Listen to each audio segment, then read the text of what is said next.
Assalamualaikum warahmatullahi wabarakatuh. Selamat pagi anak-anakku siswa kelas 6 hebat. Pada hari ini kita akan belajar pelajaran tematik dengan materi gerakan bulan. Materi ini merupakan materi tema 8, subtema 2, pembelajaran 2. Ibu harap setelah mempelajari materi hari ini, kalian dapat memahami berbagai gerakan bulan dan dampaknya bagi kita. Sebelum mulai belajar, marilah kita berdoa terlebih dahulu. Bismillahirrahmanirrahim. Pernahkah kalian memperhatikan bulan? Jika kita perhatikan dari dekat, permukaan bulan ternyata berlubang-lubang. Hal ini disebabkan karena bulan tidak memiliki atmosfer seperti bumi, sehingga banyak benda-benda langit yang berbenturan dengan bulan membentuk lubang-lubang di permukaan bulan. Bulan adalah satelit alami bumi. Bulan tampak bersinar di malam hari karena memantulkan cahaya dari matahari. Jadi sebenarnya bulan tidak memiliki cahaya sendiri. Dia hanya memantulkan cahaya matahari. Sama seperti bumi, bulan juga bergerak. Bulan memiliki 3 gerakan. Pertama, gerakan bulan berputar pada porosnya atau rotasi. Yang kedua, gerakan bulan mengelilingi bumi atau revolusi bulan. Salah satu fakta unik dari gerakan bulan adalah saat bulan bergerak mengelilingi bumi, ternyata hanya satu bagian yang sama saja yang tampak dari bumi. Dan gerakan yang ketiga adalah gerakan bulan bersama-sama dengan bumi mengelilingi matahari.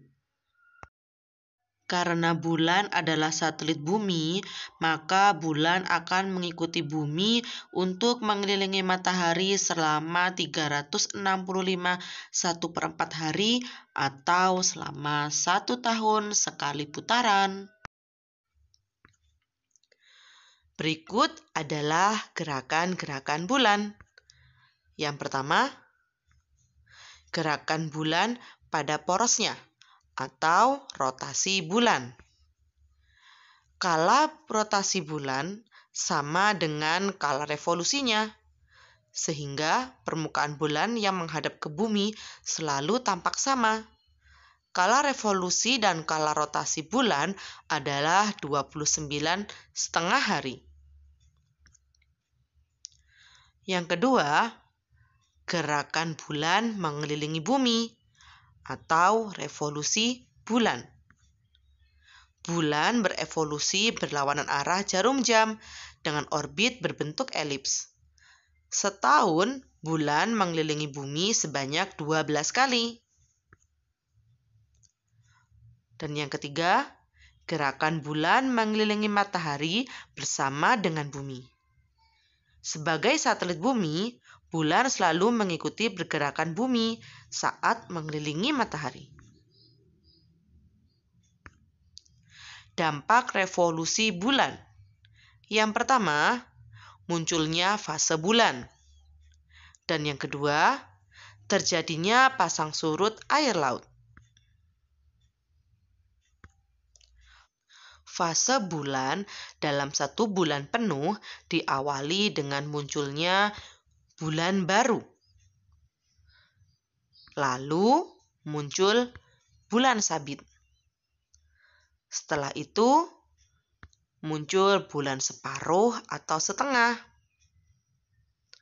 Beberapa hari kemudian tampak bulan bungkuk atau bulan cembung. Pada pertengahan bulan, kita akan melihat bulan purnama. Setelah fase bulan purnama, di mana bulan memantulkan seluruh cahaya matahari, kemudian pantulan cahaya matahari berkurang kembali menjadi bulan bungkuk atau cembung lagi. Setelah itu, berkurang lagi menjadi bulan separuh atau setengah. Kemudian berkurang lagi menjadi bulan sabit, dan akhirnya kembali menjadi bulan baru atau bulan mati.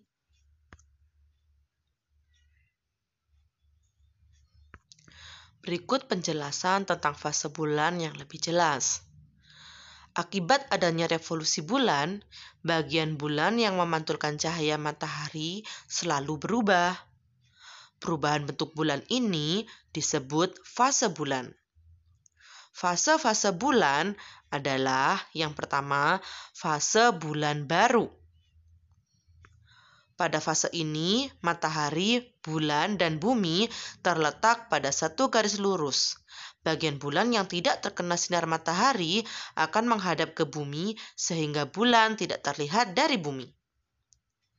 Setelah itu, fase bulan sabit pun muncul, yaitu pada fase ini separuh bagian bulan menghadap bumi dan seperempat bagian bulan terkena cahaya matahari, sehingga tampak seperti sabit. Fase yang ketiga yaitu fase bulan separuh atau setengah. Pada fase ini, setengah permukaan bulan terkena cahaya matahari. Fase ini disebut juga fase bulan perbani awal. Yang keempat, fase bulan cembung atau bungkuk. Pada fase ini, 3/4 bagian bulan terkena cahaya matahari, sehingga bulan yang terlihat dari bumi seperti cembung. Fase yang kelima adalah fase bulan purnama. Pada fase ini, matahari, bumi, dan bulan berada pada satu garis lurus. Bedanya dengan fase bulan baru, pada fase bulan purnama, bulan berada di belakang bumi, sehingga bulan dapat memantulkan cahaya matahari dengan penuh. Setelah mengalami fase bulan purnama, cahaya matahari yang dipantulkan oleh bulan mulai berkurang. Akhirnya, bulan kembali tampak cembung. Setelah itu, makin berkurang kembali cahayanya menjadi bulan separuh, kemudian menjadi bulan sabit, dan akhirnya menjadi bulan mati. Selain tampaknya fase bulan, dampak gerakan bulan yang lain adalah pasang surut air laut. Pasang adalah peristiwa naiknya permukaan air laut, sedangkan surut adalah peristiwa turunnya air laut. Pasang surut air laut terjadi karena gaya gravitasi bulan. Untuk lebih jelasnya, mari kita simak penjelasan berikut ini. Air laut mengalami pasang dan surut. Pasang dan surutnya air laut dipengaruhi oleh gaya gravitasi bulan. Air laut naik karena ditarik oleh gaya gravitasi bulan. Namun, fenomena ini juga dipengaruhi oleh gaya gravitasi bumi. Gravitasi bumi menarik semua benda ke pusat bumi dengan kekuatan yang sama. Namun, gravitasi bulan mempengaruhi gravitasi bumi tersebut. Kekuatan gaya gravitasi bumi jauh lebih besar daripada gravitasi bulan. Namun, gravitasi bulan cukup mampu mengurangi gravitasi bumi pada sisi tertentu. Misalnya, gravitasi bulan mengurangi gravitasi bumi di sisi utara. Gravitasi bumi di sisi ini menjadi lebih kecil. Sedangkan gravitasi bumi di sisi barat dan selatan masih tetap sehingga lebih besar dari sisi utara. Seolah-olah air laut ditekan di sisi barat dan timur dan menggembung di sisi utara dan selatan. Saat purnama, gravitasi bulan dan matahari mempengaruhi di kedua sisi bumi. Karena laut merupakan satu kesatuan yang saling terhubung, saat gravitasi bumi di bagian barat dan timur lebih besar, maka di bagian tersebut akan terjadi surut. Sedangkan di bagian utara dan selatan mengalami pasang naik. Dan pasang naik akan terjadi di seluruh sisi belahan bumi yang mengalami bulan purnama.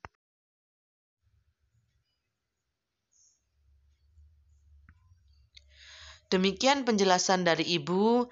Terima kasih atas perhatian kalian. Ibu harap dapat membantu kalian untuk memahami materi gerakan bulan dengan jauh lebih baik. Jika ada pertanyaan, silakan bertanya kepada Bu Guru. Tetap semangat belajar di rumah dan patuhi protokol kesehatan dimanapun kalian berada. Wassalamualaikum warahmatullahi wabarakatuh.